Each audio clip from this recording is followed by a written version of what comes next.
7. Car ce ni de l'Est, ni de l'Ouest, ni du désert que vient la grandeur. En effet, c'est Dieu qui juge, il abaisse l'un et il élève l'autre. Il y a dans la main de l'Éternel une coupe, où fermente un vin plein de liqueurs mêlées. Il en verse, et tous les méchants de la terre boivent, et il vide la coupe jusqu'à la lie. Quant à moi, je ne cesserai d'annoncer cela, je chanterai en l'honneur de Dieu de Jacob, j'abattrai toutes les forces des méchants, mais les forces des justes seront relevées. Les forces des justes seront relevées. Nous sommes toujours dans cette série d'études sur le vent de l'élévation. Et dans cette portion de la parole du Seigneur, nous avons deux grandes doctrines qui sont énoncées, qui sont posées, et nous avons deux grandes conclusions qui sont données par le psalmiste. Et c'est un psaume qui a été composé par David lui-même et chanté par Asaph, l'un de ses serviteurs. Et la conclusion, c'est que moi, je raconterai ces choses à Yahweh, je chanterai à l'Élohim de Yaakov, j'abattrai toutes les cornes des méchants, mais les cornes du juste s'élèveront.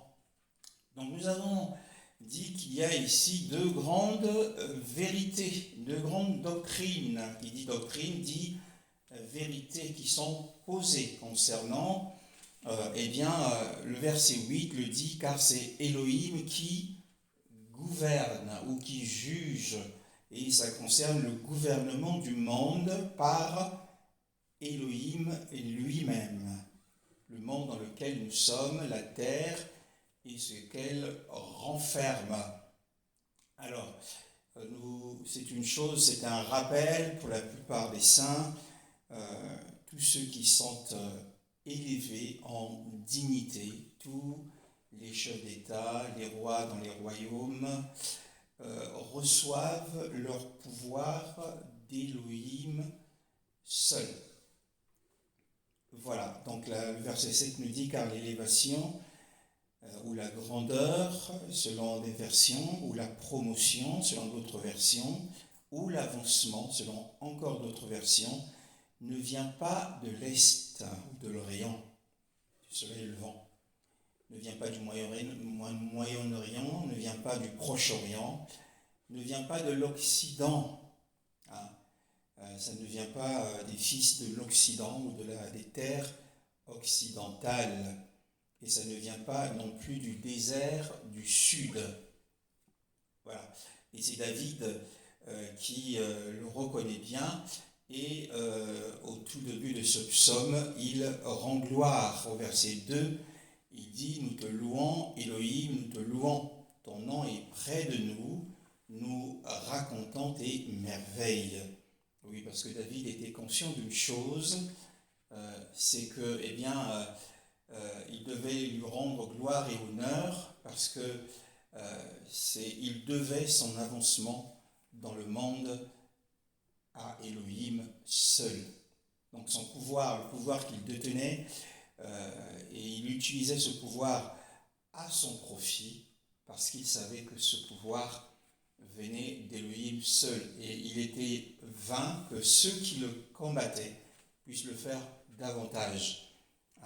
Et David, dans sa reconnaissance, le reconnaît bien, et nous allons lire un petit peu ce que un prophète a dit au sujet de David dans 2 Samuel 7, le verset 7, 2 Samuel chapitre 7, le verset 9, 8 à 9. 2 Samuel 7, le verset 8 à 9. Annonce maintenant mon serviteur David. Voici ce que dit l'Éternel, le Maître de l'univers. Je t'ai pris au pâturage derrière les brebis, pour que tu sois chef sur mon peuple sur Israël. Je t'ai accompagné partout où tu as marché.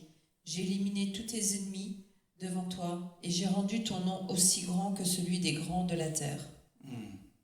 Oui, donc nous voyons ici David, dans le psaume que nous avons lu, qu'il louait le Seigneur, et c'est lui qui dit que l'élévation ou la grandeur, l'avancement ou la promotion ne vient pas de l'Est, ne vient pas du Moyen-Orient, ne vient pas du Proche-Orient, ne vient pas de l'Occident, ne vient pas du Sud. Eh bien, nous le voyons louer le Seigneur parce qu'il était conscient d'une chose, eh bien, que Elohim l'avait élevé d'une condition très très basse. Il était dans une condition très très modeste. Ici, le prophète Nathan dit au sujet de l'histoire de David, Yahweh, j'étais pris au pâturage derrière les brebis. Et le Seigneur l'avait tiré de la bergerie. C'était un pauvre berger qui était méconnu du monde. Eh bien, le Seigneur l'a tiré de là. Le Seigneur l'a élevé de cette condition très très basse. Et pour faire de lui le chef, pour qu'il devienne le chef de son peuple, Israël. Donc il est bon, comme David, tous ceux qui ont atteint un grand prestige, parce que David étant tiré de la bergerie, derrière les brebis, dans le pâturage, dans les odeurs des moutons, eh bien il a été conduit par le Seigneur à atteindre des sommets. Donc il a atteint un grand prestige. Et il se souvenait souvent de ses débuts très très modestes, David. Et cela l'aidait à rester très humble et très reconnaissant au Seigneur qu'il avait élevé. Et ce récit du prophète Nathan dit également que Yahweh avait, pour le bien de David et le bien de sa famille, Yahweh avait exterminé tous ceux qui s'opposaient à son avancement, tous ceux qui s'opposaient à son progrès, tous ceux qui s'opposaient à son élévation.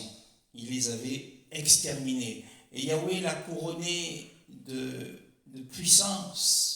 C'était un homme qui était plein de domination, il était plein d'honneur et il était devenu très célèbre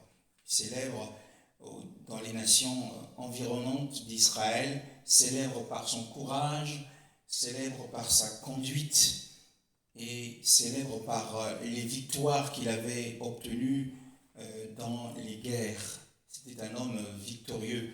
On parlait de David plus que n'importe quel grand homme à cette époque. Donc, il avait un grand nom, David, c'est le Seigneur qui lui avait donné ce grand nom. Et il le possédait, il avait donc des grandes raisons d'être reconnaissant auprès du Seigneur. Et il utilisait donc cette grandeur à bon escient pour la gloire du Seigneur. Mais nous ne devons pas, nous de notre côté, être ambitieux et rechercher à avoir un grand nom. Les saints doivent rechercher à avoir un bon nom, un nom qui sonne bien et qui manifeste la bonté du Seigneur. Et c'est ce à quoi nous devons aspirer. Donc David, dans le psaume 75, nous fait état donc des puissants changements qui peuvent avoir lieu dans ce monde. Il y a des changements étranges qui s'effectuent que le Seigneur effectue. Nous sommes bien souvent surpris de la disgrâce. La disgrâce, c'est la chute. La disgrâce, c'est l'humiliation. Le Seigneur, ici, la Bible dit au verset 8, car c'est Elohim qui gouverne, c'est lui qui juge. Il juge à partir de quoi? Eh bien, il juge à partir du cœur, car il a tous les cœurs des fils des hommes dans sa main. Il connaît non seulement les noms de chaque homme, il connaît non seulement le visage de chaque homme, mais il connaît aussi la nature, les dispositions, les affections, les forces et les faiblesses de chaque homme. Et il n'a besoin que personne, comme le disent les Écritures, Yeshua n'avait besoin que l'on lui rende témoignage d'aucun homme, parce que son intuition infaillible lui disait ce qu'était chaque homme, ce qu'il y avait en l'homme. Il sait ce qu'il y a. Nous pouvons savoir ce que font les hommes, mais Yahushua sait ce qu'il y a dans l'homme, ce qu'il y a dans le cœur de l'homme. Il connaît les faiblesses, il connaît le caractère de chacun. Et donc, des étranges changements ont lieu et nous sommes remplis d'étonnement lorsque le Seigneur, par sa puissance, est en mesure d'abaisser l'un et d'élever un autre, comme cela lui plaît. Mais ici, nous découvrons en fait qu'il nous est demandé, en réalité, par David, d'examiner l'auteur et où se trouve l'origine du pouvoir, où se trouve l'origine de la promotion, de l'avancement, du progrès, de l'enrichissement. Où est-ce que nous pouvons trouver ces choses? Où est-ce que l'on peut trouver la richesse? Où est-ce que l'on peut trouver le progrès dans le monde? Où est-ce que l'on peut trouver l'avancement dans le ministère? Eh bien, toutes ces choses viennent du Seigneur. Et c'est lui qui accorde la confiance ou pas, en fonction de l'état du cœur de la personne. C'est lui qui accorde la confiance ou pas. Cela ne dépend pas des hommes. Un président de la République dans une nation, vous pensez que cela dépend d'une élection qui a été organisée, mais cela ne dépend pas des hommes, cela dépend de la volonté d'Élohim qui a encore une fois de plus tous les cœurs entre ses mains. Donc c'est auprès de Yahweh que nous devons nous tourner si nous voulons aspirer, si nous avons soif d'avancement dans la grâce, dans la connaissance, dans la relation avec le Seigneur. Nous voulons avancer dans le monde, dans les affaires dans ce monde. Nous recherchons la grandeur, nous recherchons la richesse pour glorifier le Seigneur. C'est auprès de lui qu'il faut se tourner. Nous devons nous tourner vers Yahweh. Et ceux qui se tournent vers Yahweh commencent bien. Ils commencent bien. On nous dit de quelle manière nous devons chercher la source du pouvoir. Donc la promotion ne vient pas du désir. En fait, quand la Bible dit que la promotion ou l'élévation ne vient pas de l'Orient, cela fait penser au sens de l'orientation d'une montre ou de la boussole. Et le désert ici, c'est le désert du nord de Jérusalem. Et le sud, le midi ici également, c'est le désert du sud. Alors le beau vent, il y a un vent de l'élévation, il y a un vent de l'avancement, il y a un vent de la promotion. Et ce vent ne souffle pas à partir des 4 points cardinaux. Nous avons dit que le vent soufflait où il veut, on ne sait pas d'où il vient ni où il va. Il est de même de quiconque est né de l'esprit. Mais ici, nous apprenons que le vent de l'avancement, le vent de la promotion, le vent de la grandeur, le vent de la richesse ne vient pas du nord, ne vient pas de l'est, ne vient pas de l'ouest. Ce vent vient directement du ciel.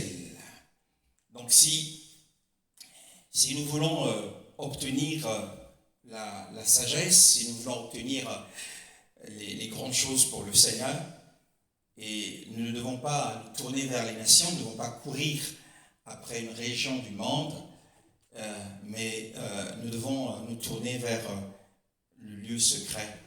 Et c'est parce que c'est dans le secret du conseil d'Élohim, et c'est dans les oracles du Seigneur que vient l'élévation. Parce que aucun sourire d'un seul homme, d'un homme riche ou d'une nation, si nous avons le sourire des gens du monde, cela ne nous emmènera pas forcément à l'avancement. Cela ne nous emmènera pas forcément à la promotion si le Seigneur ne donne pas son quitus. Et c'est pourquoi, ce matin, l'Esprit voudrait nous emmener à réaliser que aucun vent n'est assez bon pour nous apporter la promotion si ce n'est celui qui dirige les vents, et ces vents sont dans sa main.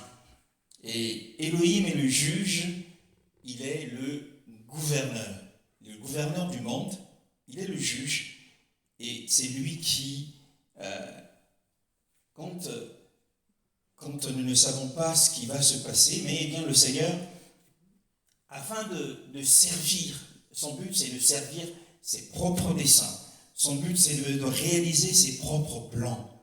Alors, il va destituer un homme, il va en installer un autre, il va appauvrir un homme. L'appauvrissement d'un homme va être l'enrichissement d'un autre, et il agit ainsi par prérogative. Il n'a de compte à rendre à personne, et il est infiniment sage, infiniment saint, infiniment bon, et le pouvoir arbitraire qu'il a lui permet de renverser qui il veut, d'établir qui il veut, quand il veut, comme il le souhaite.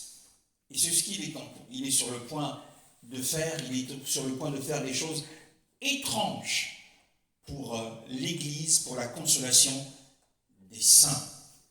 Et le verset suivant nous dit, car une coupe est dans la main de Yahweh, et le vin y fermente. Elle est remplie de mélange, et en verse en effet tous les méchants de la terre en suceront la lie, et ils en boiront. Mais moi, je raconterai ces choses à Yahweh, je chanterai à l'Élohim de Yaakov. Quand il élève, il prévient. Il prévient ceux qui sont élevés pour ne pas qu'ils se vantent, pour ne pas qu'ils pensent que, qu'ils sont sur une pente, qu'ils sont sur un lieu où ils ne peuvent pas revenir en arrière. Mais le Seigneur il fait une distribution. En réalité, il fait une distribution de deux types de coupes. Il y a la coupe du jugement. Ici, cette coupe représente la colère du Seigneur. Donc il va mettre entre les mains du peuple de Dieu ceux qui se vantent une coupe de vin. Et cette coupe de vin représente sa colère. Et c'est un jugement. Ceux-là qui s'élèveront et qui se vanteront subiront un jugement. Et donc, par sa puissance, il prévient que nous devons, à chaque fois que nous avons été élevés par lui, et reconnaître d'où nous venons, pour que nous soyons maintenus dans l'humilité. Toujours ce verset 9, ce verset 10 plutôt, mais moi je raconterai ces choses à Yahweh, je chanterai à l'Élohim de Yaakov. Nous voyons aussi David prendre l'engagement de louer le Seigneur toute sa vie, non seulement au début parce qu'il a été élevé à un poste, il avait atteint le grand prestige, comme nous l'avons dit tout à l'heure, et que la miséricorde était fraîche, mais il promet au Seigneur qu'il le louera pour toujours, aussi longtemps qu'il vivra. Et il fera une autre chose, dit-il. J'abattrai les cornes des méchants, mais les cornes du juste s'élèveront. Donc dans son élévation, il promet il sera une source de bénédiction et il prendra pour lui des saints. Il les placera à des postes de pouvoir et il est certain qu'une fois qu'ils seront préférés et placés à des postes de confiance, cela fera du bien à d'autres. Ainsi de suite, nous aurons des sources de bénédiction des uns des autres. Et nous voulons remercier le Seigneur pour ce bref enseignement sur l'élévation, et à savoir que le Seigneur lui-même, et c'est auprès de lui que nous devons nous tourner pour espérer avoir un grand prestige. Mais encore une fois, il n'accorde pas sa confiance de but en blanc. Il connaît le caractère de chacun, il connaît les faiblesses de chacun. Et c'est lui qui juge, c'est lui qui gouverne, et il est sur le point de faire des choses étranges qui vont nous surprendre, mais aussi qui vont apporter une consolation à son peuple. Amen.